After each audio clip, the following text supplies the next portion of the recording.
अस्सलाम वालेकुम दोस्तों, आबिद खान आपकी खिदमत में हाजिर और मैं इस वक्त मौजूद हूँ उर्दू के एक बड़े नामवर और मोतबर शायर एहसान दानिश की आखिरी आरामगाह पर, जो लाहौर के मियानी साहब में हज़रत ताहिर बंदगी के मज़ार के बिल्कुल गेट पे वाक़या है।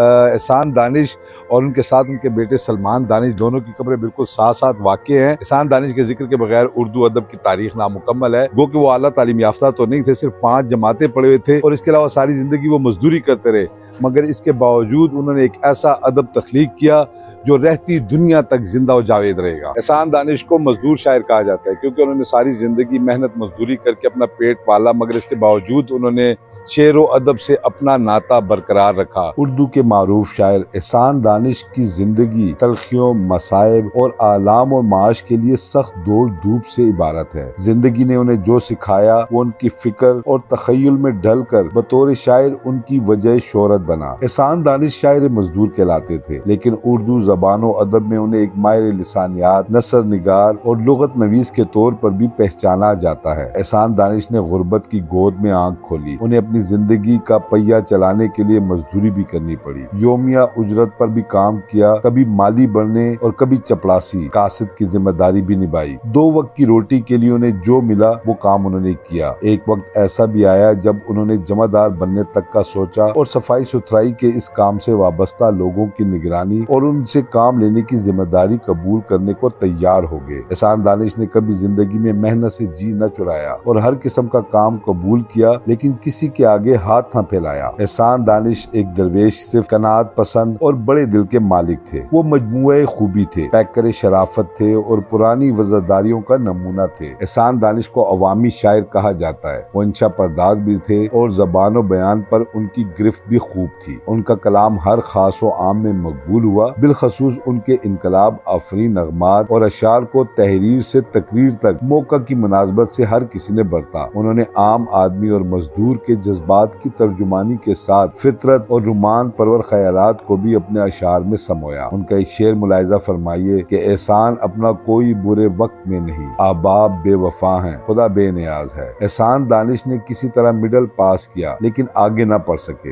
हालात ने उन्हें कम उम्री में कमाने पर मजबूर कर दिया। मशहूर है कि इस तंगी के बावजूद वो दिल के बादशाह थे। हालात की सख्तियों के बावजूद उनकी तबीयत में शगुफ्तगी और शोखी बरकरार रही। उनके मुतालिक एक वाकया बड़ा मशहूर है कि किसी मुशायरे में उन्हें बुलाया गया। उन्होंने पूछा कि उसका मुशायरा क्या होगा, यानी उसके एवज उन्हें क्या मिलेगा। मुंतजिम ने निहायत इनकिसारी से जवाब दिया, आप इस मुशायरे में मुआवजे के बगैर शिरकत करें। एहसान दानिश ने उसका बड़ा कमाल जवाब दिया, बंदा नवाज आपको ममनून फरमाने में मुझे कोई एतराज न था और मैं बगैर मुआवजा के आपके मुशायरा में चला आता, लेकिन इस वक्त मेरे शेरों से मेरे बच्चों का पेट भरता है। आप खुद ही गौर फरमाइए कि घोड़ा घास से मोहब्बत करेगा तो क्या आपके शुक्रिया पर जिंदा रह सकेगा। एहसान दानिश के एक शेर बहुत मशहूर है, ये उड़ी उड़ी सी रंगत, ये खुले खुले से गेसू, तेरी सुबह कह रही है, तेरी रात का फसाना। एहसान दानिश का अपना नाम तो काजी एहसानुल हक था, मगर वो एहसान तखल्लुस करते थे। उनके वालिद काजी दानिश अली जिला मेरठ के रहने वाले थे, मगर बाद में कांदला में उन्होंने सुकूनत इख्तियार की। एहसान दानिश 1913 में यही पैदा हुए। कहा जाता है कि एहसान दानिश के वालिद के पास अच्छी खासी जायदाद थी, लेकिन आहिस्ता आहिस्ता सब कुछ खत्म हो गया। यूं एहसान दानिश ने गुर्बत और तंगदस्ती देखी और तालीम भी मिडल से आगे न बढ़ सकी। हालात कुछ ऐसे हुए कि उन्होंने चपड़ासी की नौकरी भी की। बाद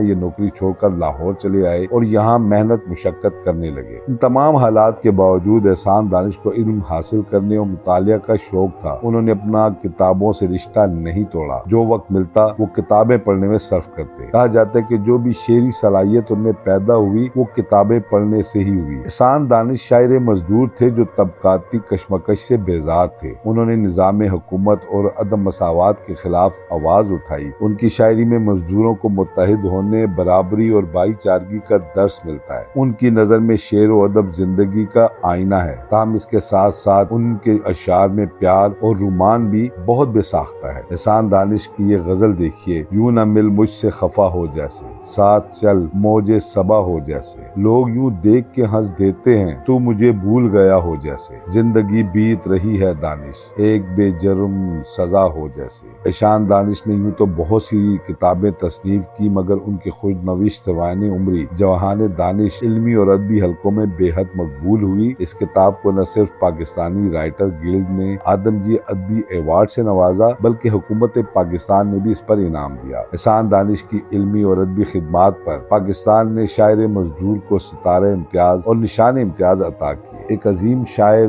और एक बड़े इंसान एहसान दानिश 1982 में अल्लाह को प्यारे हो गए। उनकी आखिरी आरामगाह हजरत ताहिर बंदगी के बाजार के मरकजी गेट के बिल्कुल सामने वाक़ है। उनकी कब्र के साथ उनके बेटे और दीगर अजीजों अकरबा की कब्रें भी इसी जगह वाक़ है। हमारी दुआ है कि अल्लाह पाक एहसान दानिश समेत तमाम मरहूमीन की मग़फ़िरत फरमाए।